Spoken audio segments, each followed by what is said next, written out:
August 13తో వర్షాకాల parliament సమావేశాలు ముగియనున్నాయి. నిజానికి సరే పార్లమెంట్లో బిల్లుల కంటే గందరగోళమే ఎక్కువ కనిపించింది. జూలై 20న ఈ పార్లమెంట్ సమావేశాలు మొదలవగా ఇప్పటి వరకు 12 బిల్లులను ప్రవేశపెట్టారు. అందులో 11 బిల్లులను లోక్సభ ఆమోదించింది. షాకింగ్ విషయం ఏంటంటే ఈ 11 బిల్లుల్లో రెండింటిపైన చర్చ జరిగింది. ముఖ్యంగా జనన మరణాల నమోదు సవరణ బిల్లు, సుప్రీంకోర్టు జడ్జిల సంఖ్య పెంపు బిల్లు లాంటివి లోక్సభలో కేవలం 4 నిమిషాల్లోనే పాస్ అయ్యాయి. ఎంఎస్ఎంఈకి 3 నిమిషాలే పట్టింది. పేపర్ లీకేజీ నివారణ బిల్లుపై మాత్రం లోక్సభ రాజ్యసభలో కలిపి ఆల్మోస్ట్ 17 నుంచి 22 గంటల పాటు సుదీర్ఘంగా చర్చ నడిచింది. ఆగస్టు 11న పాస్ అయిన కేరళ పేరును కేరళంగా మార్చే bill, national cooperative development corporation సవరణ బిల్లు కూడా ఎలాంటి చర్చ లేకుండానే వాయిస్ ఓటుతో ఆమోదం పొందాయి. దీంతో విపక్షాలు తీవ్రంగా మండిపడుతున్నాయి. జూలై 20న విద్యార్థుల బెదిరిన చర్యలపై కేంద్ర హోంమంత్రి అమిత్ షా వచ్చి వివరణ ఇవ్వాలని డిమాండ్ చేస్తున్నాయి.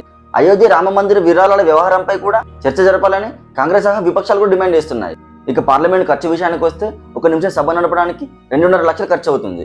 అంటే గంటకు 1.5 కోటి, 6 గంటల సభ నడిచేందుకు 9 కోట్లు ఖర్చు అవుతుంది. ఈ సమావేశాలకు 19 సిట్టింగ్ రోజులు షెడ్యూల్ చేశారు. కాబట్టి రోజుకు 9 కోట్లు అనుకున్నా మొత్తం 171 కోట్లు ఖర్చు అవుతుంది. అంటే ప్రజల డబ్బుతో 100 కోట్లు ఖర్చు చేసి పార్లమెంట్ నడుస్తుంటే చర్చ జరగకుండా బిల్లులు పాస్ అవ్వడం కరెక్టేనా? మీ అభిప్రాయాన్ని కామెంట్ చేయండి. మరిన్ని ఇంట్రెస్టింగ్ వీడియోస్ కోసం ఫాలో అవ్వడం మర్చిపోకండి.